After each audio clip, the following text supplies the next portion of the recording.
One of the questions I hear all the time when families start talking about using home equity is this: Dale, why wouldn't mom just get a HELOC?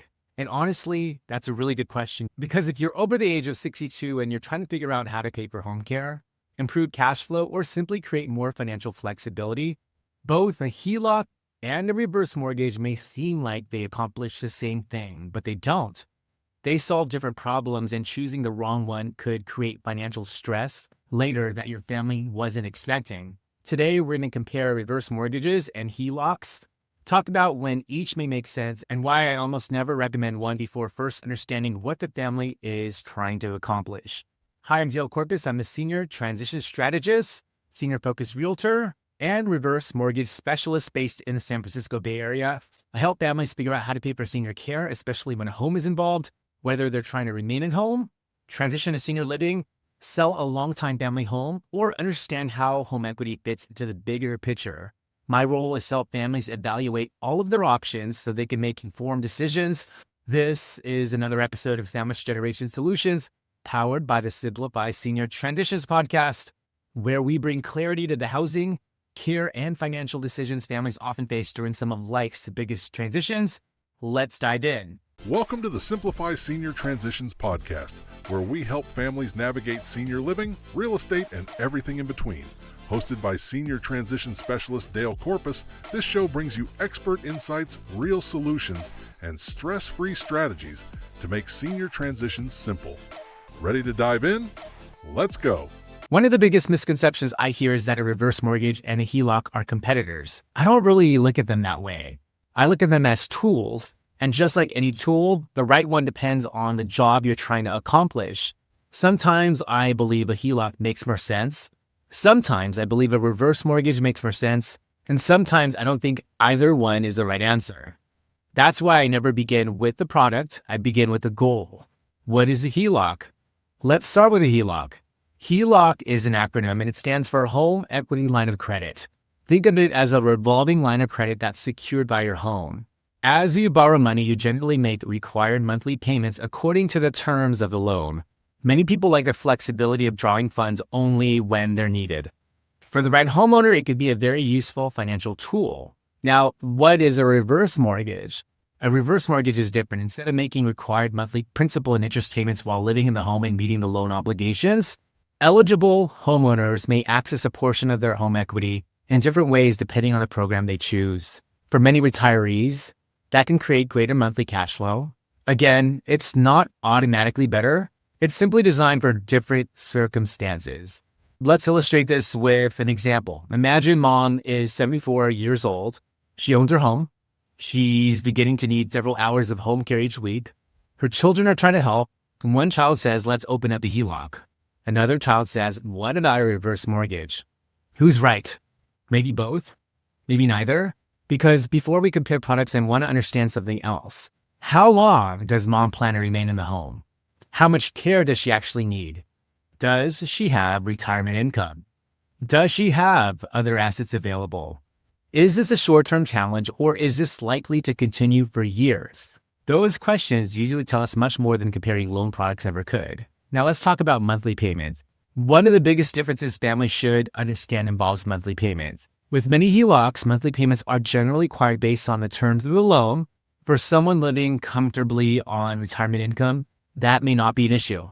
But for another retiree with a very tight monthly budget, adding another required payment may create additional stress. A reverse mortgage is structured differently.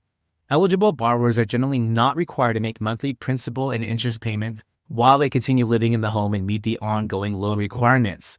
That difference alone may influence which option a family decides to explore further.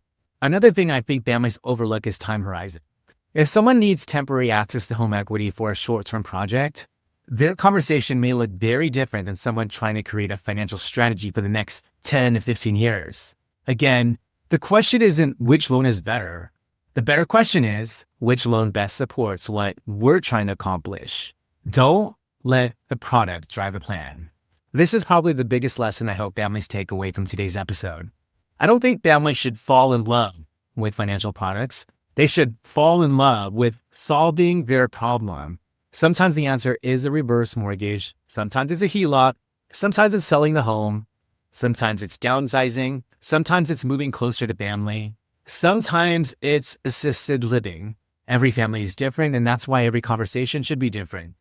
So I want to lay down the questions I always ask. Before recommending anything, I usually ask questions like these. What are you trying to accomplish? How long do you expect to remain in the home? How stable is your retirement income? How are you planning to pay for future care? How important is preserving monthly cash flow? What other financial resources are available? Those questions almost always lead us toward better decisions. Over the years, I learned something that's become central to how I help families. Very few financial tools are inherently good or bad. They simply solve different problems. The challenge is that families often start with the product instead of starting with the problem. When you start with the problem, the right solution usually becomes much clearer. So which makes more sense after age 62, a reverse mortgage or a HELOC? The answer is it depends. They were designed for different situations, and the best choice depends on your housing goals, your financial situation, your caregiving needs, and what you're ultimately trying to accomplish. That's why I always encourage families to evaluate the entire picture before deciding which path to pursue. Before we wrap up, I do want to mention something important. Every HELOC and every reverse mortgage program is different. Eligibility, lending guidelines, available proceeds, repayment terms, and costs all vary depending on the lender, loan program, and individual circumstances. This episode is intended for educational purposes only and shouldn't be considered legal, tax, financial, or lending advice.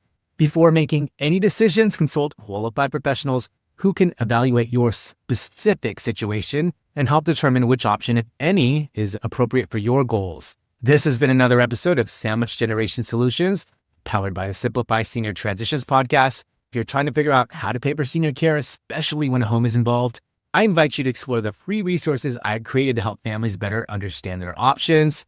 For personalized guidance, educational resources, check out my AI Resource Explorer by going to simplifyseniortransitions.com/start here and browse conversations with senior living experts, elder law attorneys, home care leaders, financial professionals, and families navigating these decisions every day by going to simplifyseniortransitions.com/podcast library.